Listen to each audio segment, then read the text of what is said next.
A ideia de hoje, então, é falar sobre lesões focais pancreáticas. Por que eu considero, assim,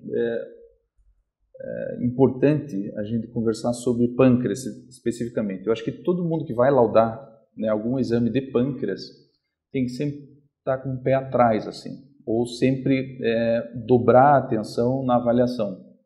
Então, como a gente pode ver nesse exame aqui, você tem uma área de alteração pancreática, mas é mal definida, né? Pegando um pouco da transição corpo-cauda. Será que isso é tumor? Será que isso é inflamação focal, né? Então, pâncreas geralmente é um órgão difícil para avaliação de imagem, mas também é difícil para o clínico, que é difícil para o cirurgião também. De maneira geral, é um pepino, eu diria. Podendo ser até um pepino do mar, que fica mais parecido a forma, assim, para vocês guardarem. Então, toda vez que forem avaliar, né, um exame especificamente de pâncreas, é importante dobrar a atenção, porque realmente não é fácil avaliá-lo. Falar um pouco da anatomia e da histologia. Então, ele é dividido em 4 porções, né? A cabeça, daí nós temos uma segunda porção, que é o colo, a transição da cabeça para o corpo, daí a gente teria o corpo pancreático e a cauda. A importância principal disso é você localizar a lesão, principalmente quando você tem intenção cirúrgica. Então, o cirurgião ele baseia-se na topografia para decidir o tipo de cirurgia que ele vai realizar. E outro dado importante do pâncreas é a anatomia regional, onde ele está localizado. Então, o pâncreas é um órgão chato, porque ele está lá no retroperitônio e ele tem relação com diversos órgãos. Então, ele está inserido, né, no arco duodenal, ele tem uma relação com os vasos mesentéricos superiores, e aqui a gente até não está observando, mas você tem a via biliar, né, que tem uma porção do colédoco que é totalmente intrapancreática e que vem drenar aqui no duodeno. Então é um órgão que não dá para avaliá-lo isolado, né, ele está sempre cheio de outras alterações adjacentes. E lembrar que na histologia ele é dividido em 2 partes, né? Ele tem um componente exócrino, né, que é responsável pelas enzimas digestivas, e o componente endócrino. Isso é importante quando a gente for falar, né, especificamente das neoplasias pancreáticas. A vascularização do pâncreas, diferente do fígado, ela é única, né, e suprimento arterial. Então, ele habitualmente, o parênquima pancreático tem um realce precoce, isso tanto visto no exame de tomografia como no exame de ressonância. Isso tem um ponto positivo para a gente quando faz a avaliação, porque na maioria das vezes as lesões pancreáticas são hipocapitantes. Então, o parênquima vai realçar bastante, precoce, e as lesões, de uma maneira geral, a maioria delas não. Então, isso auxilia aumentar o contraste e você identificar as lesões. Exceto quando a gente vai falar do pâncreas endócrino. Então, as lesões que se originam do pâncreas endócrino, na maioria das vezes, captam o contraste precocemente. Então, vai ser um pouco diferente da maioria das lesões. Da técnica, com relação à tomografia computadorizada, claro que vai depender do tipo de aparelho que você trabalha, mas o fundamental é que você foque o teu exame, né, no parênquima pancreático. Então, dependendo do aparelho, você precisa fazer alguns cortes talvez mais finos, né, no parênquima pancreático. É fundamental que você faça a aquisição de uma fase arterial, como eu já tinha colocado, o parênquima pancreático realça precocemente, então você vai poder avaliar melhor o parênquima normal e também as lesões que são hipercapitantes. E reconstruções. Hoje, com os aparelhos então multislice, você consegue reconstruções tanto no coronal e sagital aí, que auxiliam muito, principalmente para você avaliar a relação do pâncreas com os órgãos que eu tinha colocado. Na ressonância, existem uma série de sequências que nós empregamos, né, desde o T2, né, nos 2 planos. A sequência dentro e fora de fase podem ser utilizadas porque auxiliam principalmente para você delimitar, né, o limite, digamos, entre o parênquima pancreático e os tecidos adjacentes, mas fundamentalmente para a avaliação do parênquima pancreático nós teríamos 2 sequências importantes, que são o T1 pré-contraste, né, Como o órgão ele é um órgão que produz enzimas, que é basicamente proteicas, então você tem um hipersinal natural do parênquima pancreático e que isso vai auxiliar na detecção das lesões. E a fase arterial, como eu comentei, já pela característica de realce do órgão especificamente. Aqui eu não tenho colocado, mas é importante citar a difusão. Então, as sequências de difusão, vocês já passaram nos exames de abdômen, então é comum as lesões pancreáticas apresentarem restrição à difusão, e isso auxilia bastante na sensibilidade, né, na detecção das lesões. Passando então para as lesões propriamente ditas, eu vou separar em duas partes, né? Primeiro, a gente vai abordar principalmente as lesões tumorais, né, de origem tanto no pâncreas exócrino como endócrino, e também falar alguma coisa de processo inflamatório, né? Na maioria das vezes as pancreatites não têm grande dificuldade diagnóstica, né, na imagem, porque você já tem confirmação laboratorial e tudo mais, e tendem a ser lesões difusas, né, que pegam todo o órgão, então isso é mais fácil da gente identificar. A grande questão que vai gerar bastante dúvida diagnóstica é quando você tem um processo inflamatório focal. Então isso é que nós temos que utilizar bem das sequências da ressonância e fases da tomografia para tentar diferenciar se você tem realmente um processo inflamatório ou uma lesão neoplásica. A primeira lesão pancreática é o lipoma. Então é o tumor benigno mais comum do pâncreas. Ele, na maioria das vezes, é uma lesão bem homogênea e vai se comportar como tecido gorduroso. Isso independente do órgão ou da técnica que você utilize. Geralmente não tem efeito compressivo, então não é uma lesão grande, expansiva, que possa comprimir vírus e tudo mais. É importante fazer o diferencial com a lipomatose desigual, que a gente vai comentar logo na sequência o que seria. E como é gordura, então ela vai se comportar como gordura nos diversos métodos, né? Então na tomo a densidade é negativa, e na ressonância é uma sequência que tem um alto sinal no T1 e suprime o sinal nas sequências com saturação de gordura. Então aqui um exemplo de uma tomografia em que você consegue identificar então a lesão mais ou menos na região do colo pancreático, né? E se você fizer a mensuração dessa densidade, é uma densidade de gordura. Então essa é uma lesão bem circunscrita pancreática, o diagnóstico a ser feito é a de lipoma. Diferente da lipomatose desigual do pâncreas. Como a gente sabe da embriologia, o pâncreas ele se origina de dois brotos que vêm do intestino primitivo. Um é o broto ventral, que com o desenvolvimento vai surgir a cabeça e o processo uncinado, e o segundo broto é o broto dorsal, que origina o corpo e a cauda. Quando vai se desenvolvendo, esse broto ventral ele roda, né, e se posiciona onde a gente realmente seria, hoje, no final do desenvolvimento, a cabeça pancreática. Depois eles acabam se unindo, esse parênquima, e formando o órgão. Isso é importante conhecer porque o que acontece na lipomatose é uma marcada diferenciação do conteúdo, da quantidade de gordura que você tem no parênquima, para o pâncreas, que seria ventral, e para o pâncreas, que seria dorsal.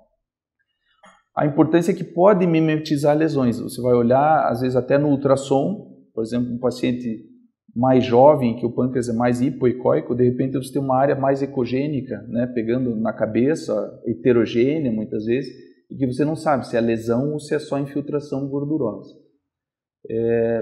Vai se comportar também como gordura, então no T1 tem um sinal aumentado e tende a ter um decréscimo, né, do sinal decaimento quando se faz saturação de gordura. Então aqui um exemplo, a gente vê nitidamente uma distinção desta parte pancreática para a região do corpo e da cauda. Então se a gente for observar, esse parênquima pancreático ele já está lipossubstituído muito mais acentuadamente do que a região da cauda. Então cuidar para não chamar isso de sequela ou de pancreatite crônica. Na verdade, você tem que caracterizar pelo método que realmente é gordura que está infiltrada no meio do parênquima. Algumas vezes, e isso é comum que a gente observe quando você tem o pâncreas diviso. Então, nessa embriologia de girar o broto ventral e na fusão, né, dos parênquimas, você pode acabar não havendo, né, a comunicação dos ductos e formando o pâncreas diviso. E essa situação acaba facilitando, digamos assim, que você faça uma lipossubstituição diferente dos dois brotos. Então, aqui um exemplo, a gente está na região da cabeça, você vê nitidamente uma área que tem baixa densidade na tomo, né, mostrando que é uma infiltração gordurosa. E daí você vai ver no corte coronal, é um pâncreas diviso, em que o ducto principal está drenando na papila menor. Segunda lesão seria o cisto pancreático. A grande dificuldade no diagnóstico do cisto, na verdade, é o diferencial com as outras lesões císticas tumorais e até não tumorais, mas que muitas vezes até o caminho terapêutico é diferente. Então, varia muito a prevalência, ele pode ser simples, na maioria das vezes redondo, bem delimitado, podendo ter ou não septação, e geralmente ele é bem homogêneo, então ele vai ser bem hipodenso na tomo, né? E na ressonância vai se comportar realmente como uma lesão cística. Então, hipersinal no T2, baixo sinal no T1, sem realce pós-contraste. Pode ter várias causas, pode ser pós-inflamatório, então você pode formar um cisto dentro do parênquima, pode ser neoplásico, parasitário, congênito e muitas outras formas. O importante é que se você caracteriza como um cisto pancreático, geralmente você está dizendo para o médico que pediu o exame que você deve só acompanhar, não é uma lesão que você precise intervir, ou seja com biópsia ou até mesmo com cirurgia. Na maioria das vezes eles são pequenos, até 2 centímetros no máximo. Então aqui um exame de ultrassom, que a gente vê o quê? Uma lesão bem anecoica, né, na região do colo pancreático, bem delimitada e mostrando mesmo que é de natureza cística. Na ressonância, da mesma forma, então as duas sequências no alto são sequências ponderadas em T2, então bem hiperintensas. A de baixo são sequências T1 pós-contraste, então a gente vê que não há realce dessa lesão e são bem delimitadas. Então esse é um cisto pancreático simples. Pode estar dentro de um contexto de algumas síndromes, uma delas é von Hippel, né? Então, pacientes que têm von Hippel, que tem todo aquele espectro de lesões relacionadas ao sistema nervoso central e também ao rim, né, pode ter múltiplos cistos pancreáticos. De maneira geral, no von Hippel os cistos podem ser maiores, então isso pode até dificultar um pouco o diagnóstico, mas lembrar que dentro da síndrome são cistos simples também, né? A única diferença é o tamanho. O pseudocisto pancreático, então, talvez seria mais frequente, né, do que o cisto propriamente dito. Por definição, é uma coleção líquida, né, de suco pancreático que está encapsulado por um tecido fibroso. As principais causas, pancreatite aguda, a principal, mas você pode ter também pancreatite crônica e trauma, principalmente, né, formando o pseudocisto. Trauma principalmente em população pediátrica, que é mais fácil você acabar lesando o pâncreas do que no adulto. Na maioria das vezes, ou metade, digamos assim, tem resolução espontânea, ele vai regredindo, né, e você, com os exames de controle, acaba observando essa regressão. E algumas vezes pode complicar, ou com rotura, ou com erosão de alguma estrutura arterial adjacente, podendo formar daí pseudoaneurismas, e muitas vezes, dentro do contexto de uma pancreatite ou nova, ou até mesmo na evolução de uma pancreatite mais grave, você pode acabar infectando esse pseudocisto, né, em que a única forma da gente definir esse diagnóstico de infecção é a presença de gás. Então, na tomo, é uma massa cística, baixa densidade. À medida que ele vai se organizando, a gente passa a ter um maior realce da cápsula. Pode ter, mas não é frequente a calcificação. Na ressonância, vai se comportar realmente como uma coleção, e à medida que vai se organizando, o realce capsular. Então aqui um exemplo de uma pancreatite que acabou evoluindo com a formação dessa grande coleção, né? E essa coleção acabou infectando, porque a gente consegue daí identificar a presença de gás, né, dentro, né, da coleção. Se a gente for observar, ela já tem uma cápsula mais ou menos definida, né? o dado que os cirurgiões esperam num laudo é da espessura dessa cápsula, se você conseguir definir, porque eles querem saber se eles vão conseguir anastomosar numa derivação interna ou não. Partindo para as lesões neoplásicas pancreáticas, eu dividi então primeiro falando das lesões císticas e depois a gente vai falar alguma coisa das lesões sólidas. Então, das lesões císticas, divididas aqui tanto em benignas como malignas. A primeira lesão é o adenoma microcístico, ou também chamado de cistoadenoma seroso. Então, como é a característica? Na maioria das vezes ele é benigno, né? Ele é a lesão, digamos, cística benigna mais frequente, tem um predomínio mais nos homens, geralmente de idade um pouco mais avançada. Pode ter associação com o von Hippel. Então, lá naquele caso que a gente mostrou que às vezes tem muitas lesões pancreáticas, quando você tiver uma que as características são um pouco distintas, lembrar que pode ser um cistoadenoma microcístico. Então, como que ele se caracteriza? São vários pequenos cistos confluentes, né? Geralmente são menores que 2 centímetros, e classicamente é descrito na literatura como um aspecto infavo-de-mel ou aspecto moriforme, que seria isso, na imagem talvez fique mais fácil. Então você veja um ultrassom em que você vê uma lesão na região do colo para o corpo pancreático, hipoecóica, mas mal delimitada, assim, né? Diferente daquele cisto que a gente viu anteriormente, e parece ter alguns septos dentro dessa lesão. A tomografia muitas vezes não ajuda, porque essa diferenciação do conteúdo da lesão cística não é tão fácil de ser feito através da tomografia. Você veja que a resolução, mesmo com resolução espacial alta, a gente não sabe, né, como é a estrutura interna, por exemplo, dessa lesão hipodensa aqui na toma. Então a ressonância acaba tendo uma especificidade maior pelo fato de ter um maior detalhamento, né, da estrutura interna do cisto. Então aqui um T2 mostrando aquela mesma lesão, é o mesmo paciente. Então uma lesão ovalada que apresenta alguns septos no centro. Esses septos ficam mais evidentes na sequência aqui mais pesada ou colangiográfica, então que a gente consegue identificar. E o aspecto moriforme, você vai ver que se assemelhando a uma amora. Então esse aspecto descrito tem que ficar na memória de vocês. Então qualquer lesão tem vários cistinhos juntos com esse aspecto moriforme, é um cistoadenoma microcístico. Pós-contraste, esses septos na maioria das vezes realçam, mas geralmente são bem finos, então a gente fica tranquilo em dizer que isso é uma lesão benigna e a conduta é só acompanhamento. Às vezes eles são mais assustadores, como é o caso desse aqui. Então são lesões maiores, né, grandes, que até têm um efeito expansivo.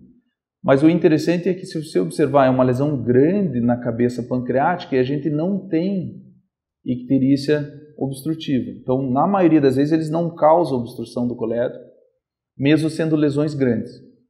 Esse aspecto aqui, talvez no detalhe vocês não consigam, né, observar aqui na projeção, mas ele é composto por vários pequenos microcistos, assim, todos juntos, né, e com essas traves fibrosas na porção mais central. Então esse aspecto é do cistoadenoma também microcístico e é importante a impressão, o diagnóstico na ressonância para que você, na verdade, não autorize, né, um procedimento cirúrgico até grande aqui, por exemplo, um Whipple, numa lesão benigna. Né? Um outro exemplo, então, uma lesão na região do corpo pancreático, então é uma lesão hipodensa. Se vocês observarem no córtex coronal, tem um aspecto lobulado, né? E com algumas imagens mais densas, como que se direcionando para o centro da lesão, né? Formando então um aspecto assim de vários cistos agrupados. O mesmo paciente fez a ressonância, veja como o detalhe da ressonância acaba facilitando muito mais o diagnóstico. Então aqui fica nítido que é um aspecto moriforme, não tem nenhum componente sólido e só uns finos septos. Então isso é um cistoadenoma microcístico seroso. A segunda lesão que pode ocorrer é o adenoma macrocístico seroso. Ele não é tão frequente, mas pode estar presente. A diferença é que nós vamos ter cistos de tamanho maior e em menor número. Então, geralmente são lesões maiores do que a gente viu até anteriormente, né? Então cistos maiores e menor quantidade de cistos. A grande dificuldade de diagnóstico de um adenoma macrocístico seroso é o diferencial com o macrocisto mucinoso. Então esse diferencial a imagem na maioria das vezes não consegue fazer e vai precisar de algum outro método, seja por uma ecoendoscopia com punção e ver realmente o que é o material que compõe. Geralmente ele é mais frequente na região da cabeça e do colo, pacientes também com a idade um pouco mais avançada. E a diferença que talvez a gente possa utilizar é que a calcificação é mais comum quando ele é seroso do que quando ele é mucinoso. E por fim, a gente teria o adenoma ou adenocarcinoma macrocístico mucinoso, que a gente coloca dessa forma porque uma lesão que já tem um potencial maior de malignidade, então é uma lesão que vai variar muito o comportamento. É uma lesão que na maioria das vezes acaba tendo indicação cirúrgica quando você define que é uma lesão que contém mucina, até pelo potencial de malignidade. Então são lesões grandes, podendo variar aí de 5 até 33 centímetros, a maioria tem a média de tamanho entre 10 e 12 centímetros. Calcificação, então, menos frequente, em torno de 15%. E o que vai sugerir malignidade ou componente maligno nessas lesões é quando a gente identifica um componente sólido.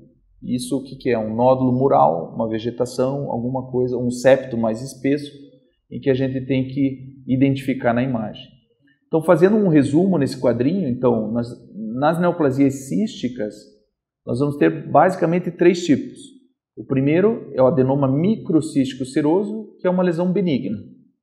A segunda é o macrocístico seroso, que também é benigno, porém o diferencial com a terceira forma, que é a mucinosa, às vezes é difícil. E essa pode ter um comportamento benigno como também maligno. Então isso vai exigir que você aumente a propedêutica para definir qual seria o tipo histológico. Então aqui um exemplo de uma neoplasia, um adenoma, um adenocarcinoma macrocístico mucinoso. Então uma lesão grande, né? Os cistos são grandes, você tem septos que algumas porções ficam mais espessas, né?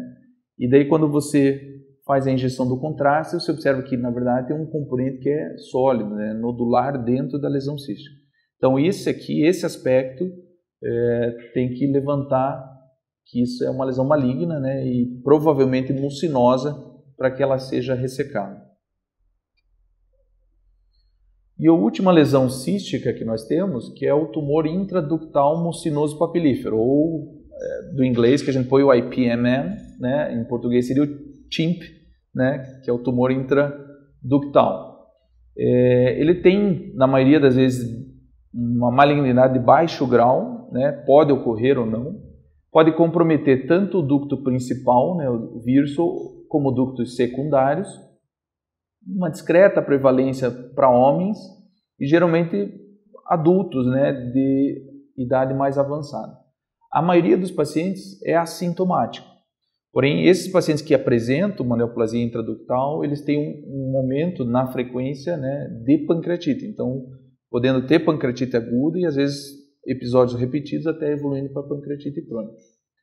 Na maioria das vezes é uma massa alongada, né, caracterizando ou não a dilatação ductal, e o que é principal que nós precisamos identificar no nosso exame é a relação, quando secundário, dessa lesão cística com o ducto pancreático principal.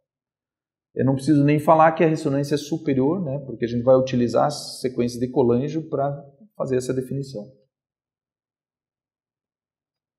Então aqui um exemplo quando a neoplasia intraductal ela envolve o ducto de Wirsum, então na maioria das vezes a gente vai ter o pâncreas praticamente substituído por uma grande dilatação ductal, né? Você veja o diâmetro, né, desse ducto de Wirsum. Isso se dá pela produção de mucina dentro do ducto. No pós-contraste, na maioria das vezes a gente não vê nenhum componente sólido associado. Quando você tem o componente sólido junto, daí você pode bater o martelo até que realmente é uma neoplasia intraductal e provavelmente maligna, né? Quando você identifica. Já quando envolve o ducto secundário, a maioria das vezes vão ser lesões mais alongadas, que podem até ter septações ou dobras, assim, porque é uma lesão mais longa mesmo. A sequência colangiográfica ajuda bastante, principalmente porque a gente consegue, na maioria das vezes, identificar essa comunicação. Então, o aspecto de um tumor intraductal mucinoso de ducto secundário é uma lesão alongada, cística, mas que ela tem um rabicho, né, uma comunicação com o ducto principal. Então, identificada essa comunicação, isso é um IPMN de ducto secundário. Na literatura isso tem muito se discutido, mas a indicação cirúrgica se dá quando ele é grande, então mais que 3 centímetros, você tem uma chance em torno de 40% de ter malignidade envolvida, então por isso eles recebem. Então lesões menores que 3 centímetros, a tendência é que você faça só acompanhamento. Passando para as neoplasias sólidas pancreáticas, nós vamos dividir então o pâncreas nas duas origens, ou vem do pâncreas exócrino ou do pâncreas endócrino.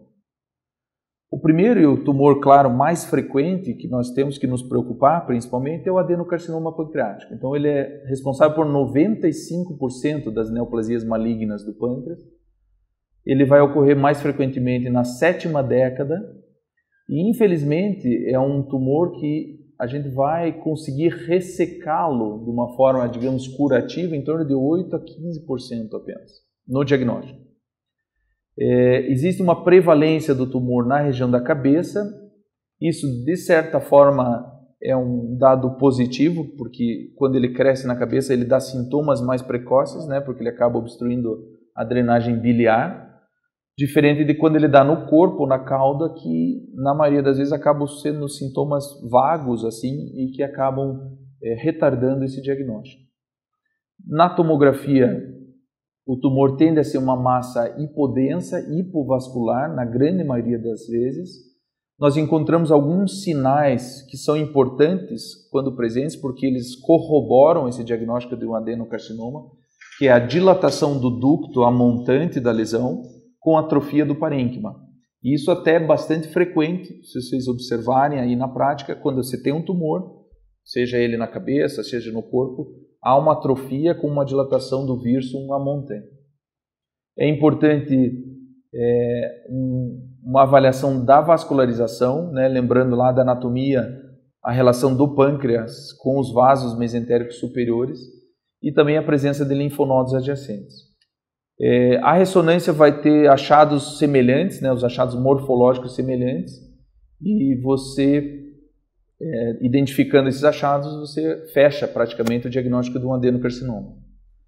A invasão vascular tem sofrido mudanças assim na interpretação, né, quando que você diz que realmente um tumor não sai ou é irressecável, e quando ele né, a gente tem, na maioria das vezes, dentro da avaliação da circunferência vascular, mais de 50% envolvido, você não tira esse tumor, provavelmente quando você tenta, né, a abordagem cirúrgica.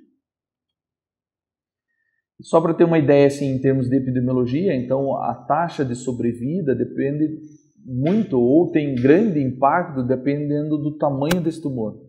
Então tumores menores que 1 centímetro, a maioria dos pacientes, quase 100% deles, acabam tendo uma sobrevida, né, em 5 anos. Se ele fica já entre 1 e 2 centímetros, essa sobrevida cai para 30%. Então é importante você identificar essa lesão precocemente através dos exames. E quando é avançada, então, que tem invasão vascular ou já linfonodomegalia, 3% apenas de sobrevida em 5 anos. Então, como vai se apresentar de maneira geral o adenocarcinoma pancreático? Então, esse é um paciente que começou o quadro com icterícia, esse na maioria das vezes vai ser isso, né? O paciente faz uma icterícia e vem para a investigação. Então a gente avalia que tem uma moderada, acentuada dilatação da via biliar, a gente consegue acompanhar o colédoco na porção intrapancreática, ele vem vindo, até que chega na porção distal, a gente vê uma lesão nodular. Bom, daí a gente abre uma chave, quando ela é bem distal, que você poderia ter qualquer neoplasia periampular, né? Tanto pâncreas, como papila, como até um colangiocarcinoma. Então, as outras imagens acabam nos ajudando nisso. Então, como a gente colocou na técnica, lá, as sequências T1 pós-contraste na fase arterial são muito importantes para avaliar o parênquima. Por quê? A gente vai observando da mesma forma. Então, o colédoco dilatado, você veja como o parênquima normal está realçando bem. Vem aqui bem normal o parênquima com o colédoco dilatado. Até quando a gente chega aqui, que o colédoco daqui para cá, a gente vê que, na verdade, existe uma parte do parênquima pancreático que não realça, né? Então, a gente confirma que é uma lesão que está vindo do parênquima pancreático. A colangio pode ajudar. Quando você olha a sequência colangiográfica, a gente vê que a obstrução não está aqui ao nível da papila, ela não está dentro da luz do colédoco, mas sim é uma compressão, né, extrínseca ao colédoco. Então, daí você fecha que é uma neoplasia do pâncreas mesmo, né, pequena aqui, causando dilatação ao montante. Esse era pai de um médico até aqui de Curitiba. Quando você faz as sequências morfológicas, você vê nitidamente que dentro do pâncreas tem uma pequena lesão que é diferente do parênquima adjacente. Outra forma de apresentação é quando você tem uma lesão que é mais infiltrativa, quando você não consegue delimitar, né, um nódulo. E isso tem que chamar a atenção quando você vê uma mudança do padrão de parênquima pancreático. Então, se vocês observarem aqui na cabeça, você tem um parênquima que já tem um certo grau de lipossubstituição, né? Você vê umas traves de gordura no meio do parênquima. De repente, quando você chega na região da transição do corpo para a cauda, isso aqui começa a ter uma lesão bem homogênea, né? Ficou uma lesão assim toda hipodensa pegando a cauda. Então, isso tem que chamar a atenção que provavelmente você tem uma lesão infiltrativa pegando aqui o parênquima pancreático. Claro que aqui é uma lesão mais avançada, você já tem sinais de envolvimento do retroperitônio, né? Envolvimento vascular aqui do tronco celíaco. Mas se você não tiver esses outros achados, lembrar de que o parênquima, com envelhecimento, ele segue um padrão da cabeça à cauda, né? Se alguma área está diferente, tem que levar em consideração. Outro exemplo, então, é uma lesão pequena, daí de difícil identificação. Você veja que no T2 quase a gente não vê nenhuma alteração. Esse é o T1, dentro de fase, também sem alteração. No arterial não chama muita atenção, talvez esteja realçando um pouco mais aqui, mas quando a gente vai um pouquinho mais baixo, você veja nitidamente um parênquima aqui realçando normal, e aqui uma lesão hipovascular, pegando mais para a região do processo uncinado, assim, né? Região mais inferior da cabeça. Então também uma lesão mal definida, hipointensa aqui no T1, hipovascular. Então o diagnóstico que tem que ser feito é de adenocarcinoma.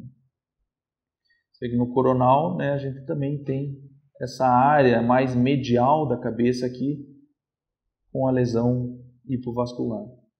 Outro exemplo pela tomografia. Então, o padrão de realce independe do método. Então, tanto na tomo como na resso, o parênquima normal vai realçar bem, e de repente você tem uma área que não realça dentro do parênquima. A gente vê o colédoco dilatado chegando até esse ponto, e na reconstrução daí você observa nitidamente que é um nódulo no parênquima pancreático causando a obstrução aqui do colédoco.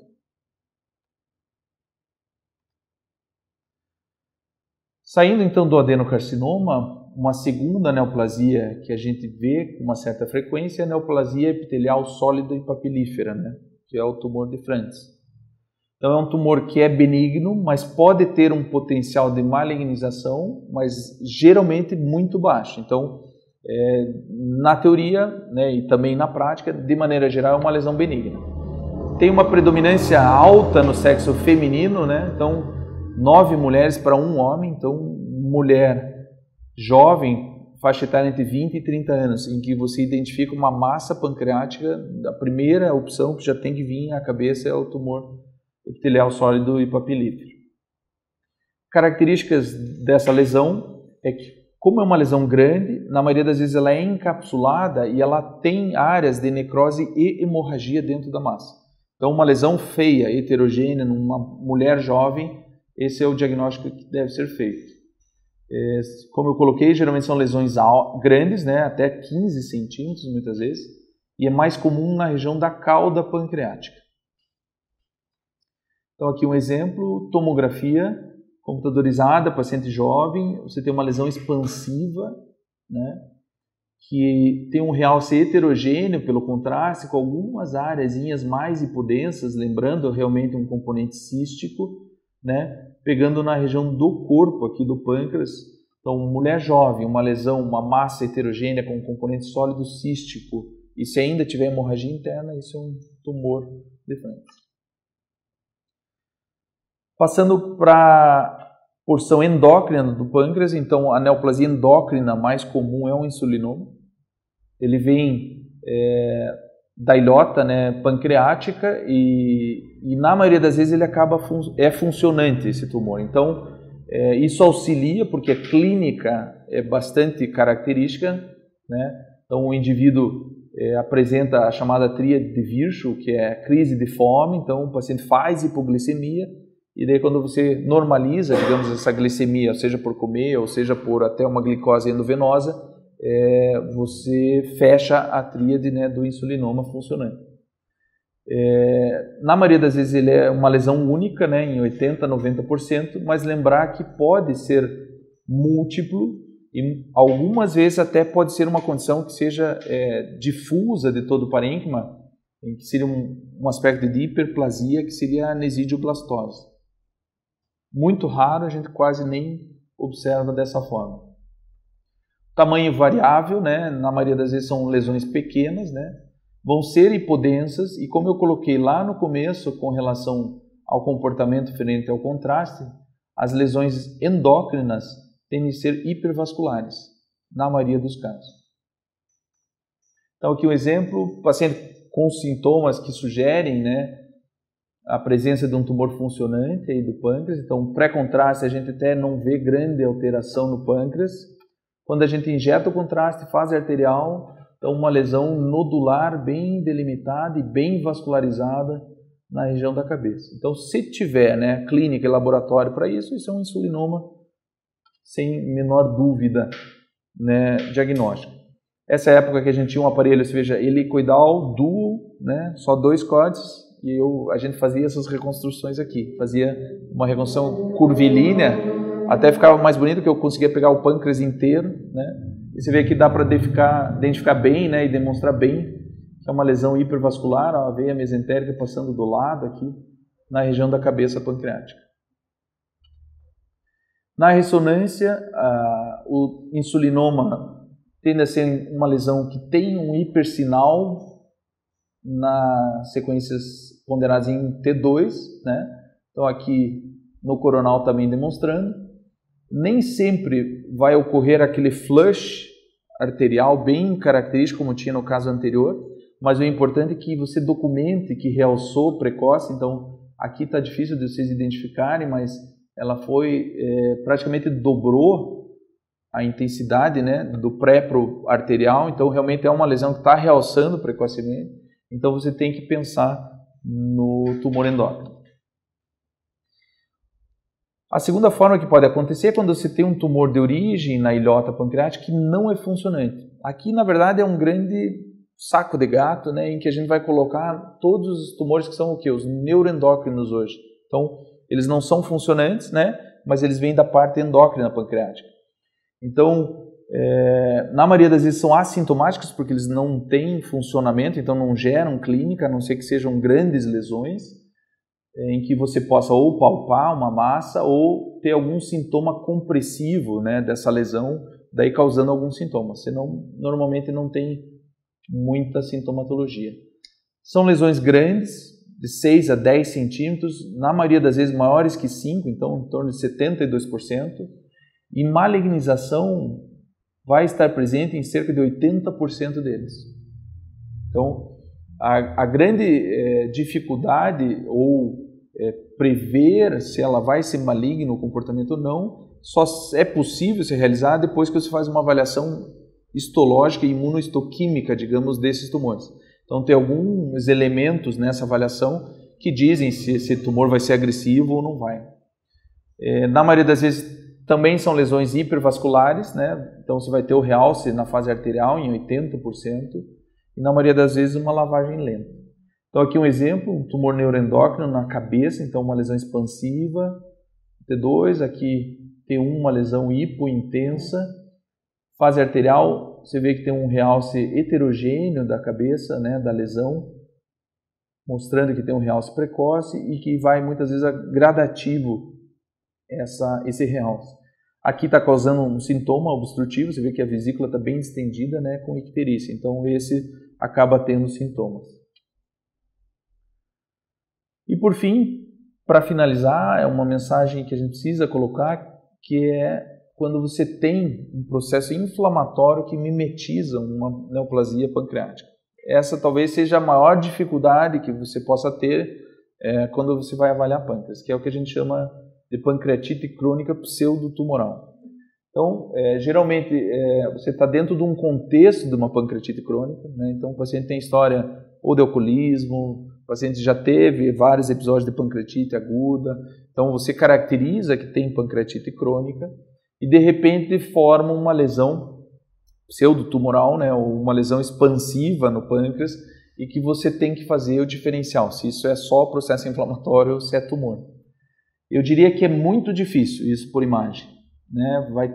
Você vai ter que juntar todos os outros dados junto, muitas vezes clínico, laboratorial, às vezes até partir para a biópsia, nem sempre ela contribui, então você veja que a pancreatite pseudotumoral com o carcinoma ela tem muitos elementos semelhantes, então você pode ter invasão vascular na pancreatite pseudotumoral, você pode ter o sinal semelhante nos dois casos, os dois vão ter efeito de massa, a biópsia, muitas vezes o patologista não consegue definir se é tumor ou se é só processo inflamatório, então é realmente uma situação difícil para nós, radiologistas, mas é para todo mundo, então você tem que usar aí a multidisciplinaridade para definir. Então aqui um exemplo, você vê que é uma lesão que tem um aspecto expansivo, né, heterogêneo, pegando essa região, né, o arco do adenal está meio aberto, né, está meio comprimido assim pela lesão. Daí você injeta o contraste, tem umas áreas que realçam, parecem parênquima normal, outras não. Então realmente fica difícil você definir se isso aí é tumor ou não. Mas a mensagem é no sentido assim de lembrar desse diagnóstico e lembrar que está dentro de um contexto de pancreatite crônica. Então aqui outro exemplo, uma lesão que você vem acompanhando o pâncreas, não parece ter muitas alterações, daí você tem alguns achados inflamatórios, né? Você vê que está densificada essa gordura do espaço pararrenal anterior, espessamento da face aqui lateroconal. De repente você tem uma área hipodensa, né, hipovascular na região da cauda pancreática. Daí você, putz, isso é só processo inflamatório, né, ou se isso é um tumor infiltrativo. Então muitas vezes você não tem como definir e você precisa às vezes até de um controle, né, repetir o exame daqui 2, 3 semanas e observar como é que está, né, o aspecto da imagem. Esse paciente foi feito a tomo e o que chamou também a atenção é o que? Uma dilatação do vírus e de repente uma calcificação. Então é aquilo que a gente colocou dentro de um contexto de uma pancreatopatia crônica, que você tem calcificações às vezes ductais ou não necessariamente calcificações, mas plugs de proteína que acabam obstruindo o ducto e ele fez uma pancreatite pegando só a região da cauda. O problema é que a anatomia pancreática está alterada pela pancreatite crônica, então vai formar focos, né, de processo inflamatório que mimetizam o tumor. Então, você vê ali a obstrução do vírus, o vírus dilatado e de repente lá na cauda uma alteração inflamatória, né, pegando só a cauda com alterações peripancreáticas. Mas eu acho que aqui é um apanhado geral do que a gente pode encontrar em pâncreas, principalmente as neoplasias pancreáticas, e também dá um sinal assim que é importante sempre ficar um pé atrás em pâncreas assim. Quando vem um sintoma que pode ter relação com o pâncreas, examinar bem, né? Seja com tomo, seja com ressonância, porque às vezes é o paciente que tem uma queixa vaga de dor abdominal, mais para o hipocôndrio esquerdo, você vai ver ter uma lesão na cauda. Tá? Então, por isso que tem que examinar com cuidado. Ok? Obrigado.